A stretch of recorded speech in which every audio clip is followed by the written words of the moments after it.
Ang 2 taong ito ay nagpapanggap na mga zombie dahil sila ang huling nakaligtas sa baryong ito. Pagkatapos ng zombie apocalypse, sinabi ng bata sa lalaki na magpahid sila ng dugo ng zombie sa kanilang mga mukha. Iisipin ng mga zombie na isa sila sa kanila at hindi sila aatakehin.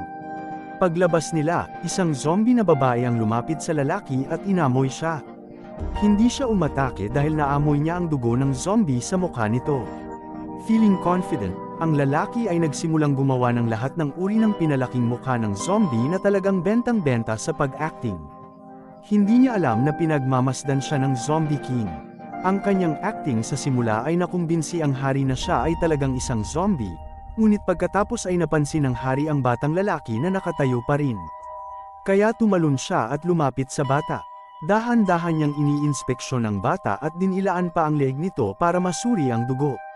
Pagkatapos ay pinilit niya ang bata na kumain ng bulok na kamay upang patunayan na siya ay isang tunay na zombie. Pagkatapos ay lumingon ng Zombie King at nakita na ang lalaki ay naihi sa pantalon. Binigyan niya ang bata ng panghuling dila at nagpakawala ng nakakapang-inig buto na ungol at biglang tumakbo ang buong kawan ng zombie sa lalaki.